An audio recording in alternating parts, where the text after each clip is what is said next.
people of Baha'i faith, they didn't try to convert them, but they were just eliminating them. Is that what was happening? Well, I must say something. The Baha'i faith is something you live. It's very deep in you. Yeah. And Baha'is, if they believe in their faith, they don't just change or convert to save their lives.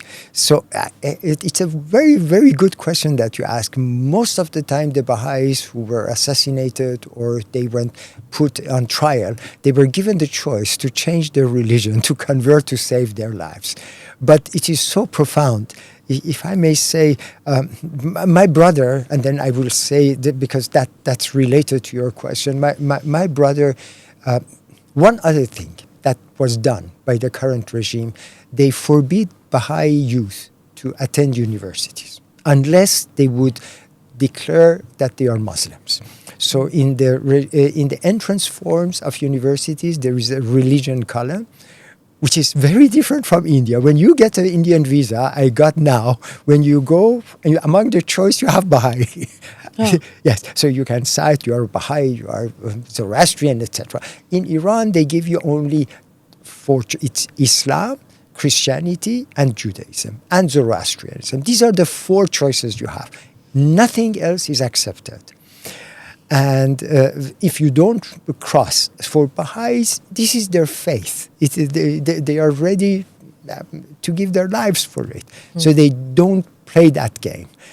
So now what I wanted to say, my brother, he was helping organize what it's called the Baha'i Institute for Higher Education, which is an education. This was like, it sounds negative, but it's like an underground university. Okay. It's a self-help university of the Baha'i community. So Baha'is who had degrees, they would teach young Baha'is at homes, online or in small groups. You know, somebody who had a doctor in chemistry, he would teach chemistry, etc. Amazing. That's God's own work. Yes. And my brother, he was one of those who was facilitating this university. So you would call, like academic member of that. And they were also facilitating correspondence courses with universities in United States, in Europe. And by the way, quite a few Baha'is came also to study in India. There were a lot of Baha'is who studied in Pune and in other universities. So my brother was doing that. And then he was arrested once, and then he was released after some time, and then he was re-arrested in 1992. And I don't go to the details. There was no news about him during 14, 15 days because it was during the New Year holidays. And after that, when his wife went to ask what happened, you asked my husband to come and see you to the police station. Where is he, etc. The only thing they did, they gave him his briefcase, empty briefcase, his glasses, and one small piece of paper, which we still have. It was like, torn out of the school notebook. And my brother had, it was addressed to his wife and children. He said, please forgive me. I could not deny my faith. Oh my God.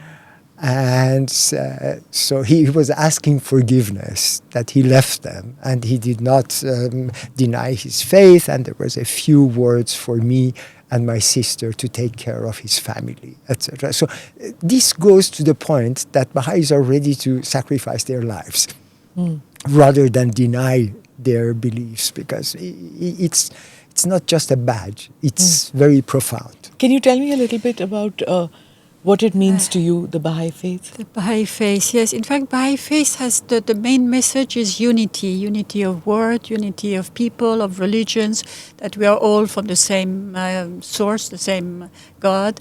And there is a spiritual, of course, messages of the evolution of the soul, and that we are here in this world to develop our qualities and virtues, and that there is also many social principles like equality of men and women, of science and equilibrium of science and religion, of finding oneself, the truth. So it's this consciousness of the society together with the development of one's soul, of one's spiritual life. And In summary. yeah, nice. And this thing of never wanting to let go of religion, is it a way of life, or is it are there parameters around the Baha'i faith that tells you how to lead your life? What is it? How does it work? Yes. You know, sometimes people say, "Are you a Baha'i?" Because Baha'i, it sets very, very high ideals and standards. So I have not seen anybody, any normal human being, can say, "Oh, I am a real Baha'i," because it's a very high standards. Okay. But Baha'is, if they are honest, they say we are striving towards this goal. And this is both a personal and a collective societal goal. And it's a way of life. It is a way of life where you feel both a personal spiritual responsibility towards yourself, but then also towards your environment and the society. And the Baha'is are called, there are a few other elements. For example, one of the things is the Baha'is are categorically forbidden to engage in any form of violence. The Baha'is do not participate in any confrontational and controversial political activities. They assume roles if they can serve the society, but they don't do party politics because they believe in the unity of the entire society. So it is they are called to contribute to an ever-advancing civilization.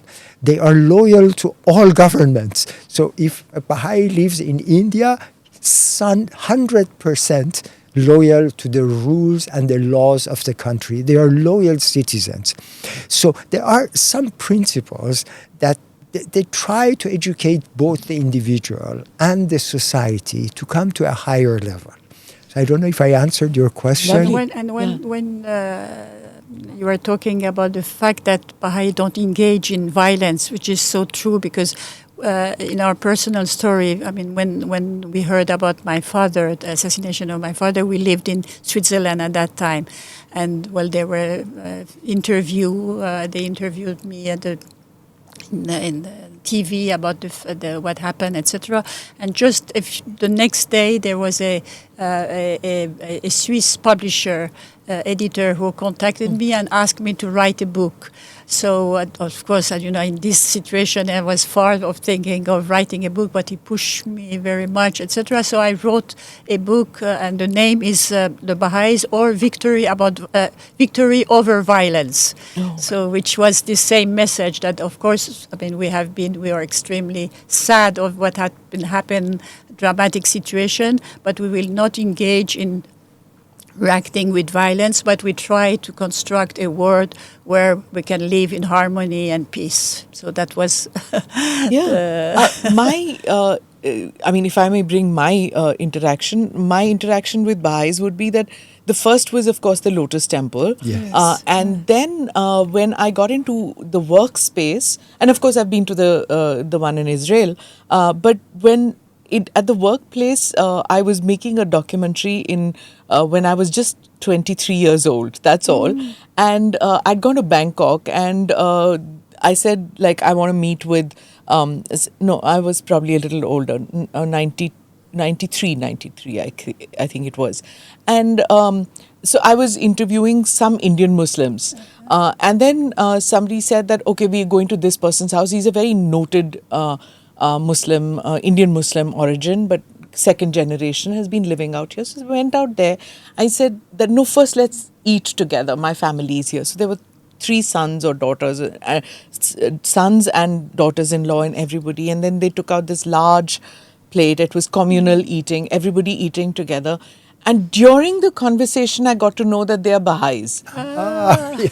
So, but the person who took me inside, said that, very noted Muslim, Indian Muslim. Indian Acha. So, so when the cameras were on, it became, so I was like, now how do I move this conversation?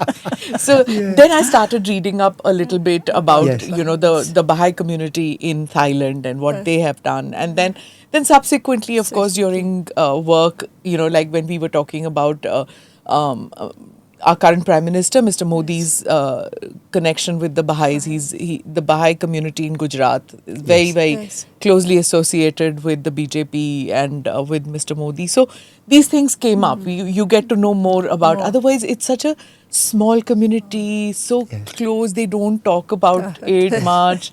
Very content. Yes, yes. That's the idea one Actually, has.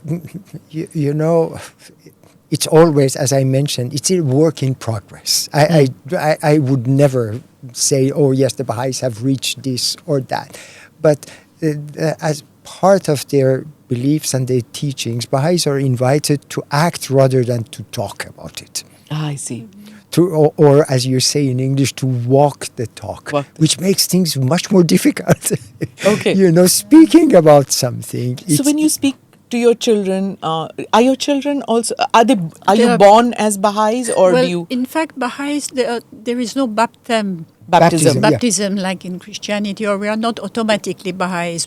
Okay. And the parents has also the duty to teach to their children different religions. So this is also part of the education, to know about the other religions, and the principle of the fact that we choose oneself our religion. For example, myself, my mother was Christian, Catholic, and my father was Bahai. So I was raised in both religions. And after some times I became Bahai because I saw this question of unity of the different religions, etc. So I declared Bahai. So our children the same. We try at least to give them a sense of the different religions, and they became, both of them, yes, Baha'is. Nice. But when you see what is happening in Iran, is there any linkages you still feel, or was that over because it was such a violent history, and both of you got affected by that violence? So did you kind of cut your ties off completely, or does it still feel that there's a pull towards Iran?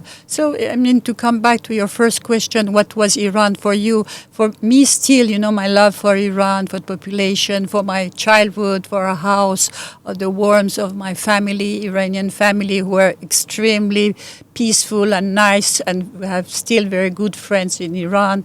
Not in Iran now, they are outside also, but some members of the family are. So this connection and love for the country is there.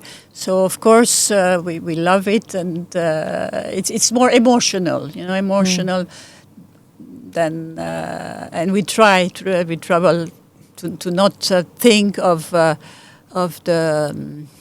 I will say of the negative of what happened in our life, but try to overcome it. Okay. And for you, do you see that? I mean, you read a lot. Everybody knows about that. You read a lot. You know a lot about history, about current affairs. So I'm sure the perspective is there for both of you. But do you feel your country, or your original country, the country of your birth, calling you back at times? If the circumstances permit, I would not hesitate to share whatever experience I have with the country where I was born. So my love is absolutely intact.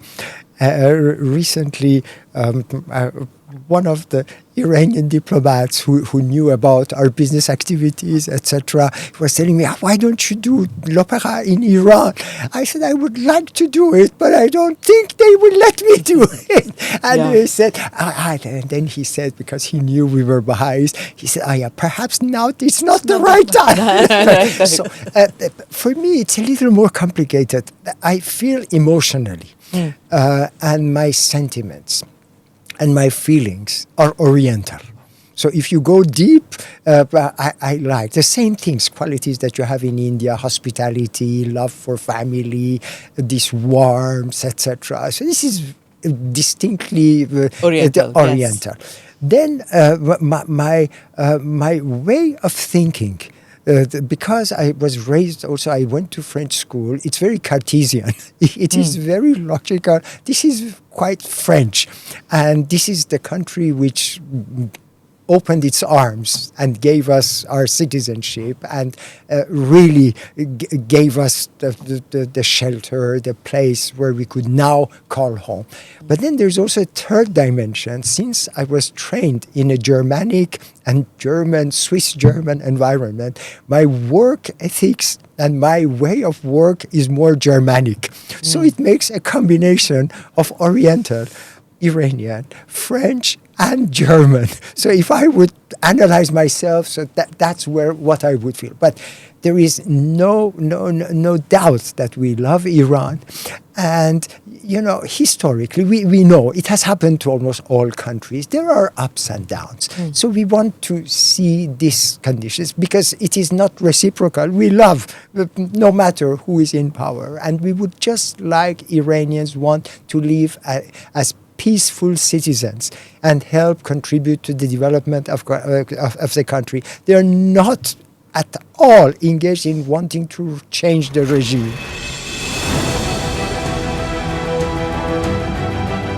Namaste, Jai Hind. You're watching ANI podcast with Smita Prakash. अगर हम उसको मस्जिद कहेंगे तो फिर विवाद होगा. The issue is टूटा है क्या भारत? 400 पार का मतलब ये है कि संविधान खतरे में है. क्या हम लोग ये निर्देश देते हैं कि फला को गिरफ्तार करके जेल डाल दें? वही तो कह रहे हैं सब. ये बेबुनियाद निराधार आरोप. सच्चा सुनना चाहो देखो स्मिता प्रकाश ANI. It does not lie.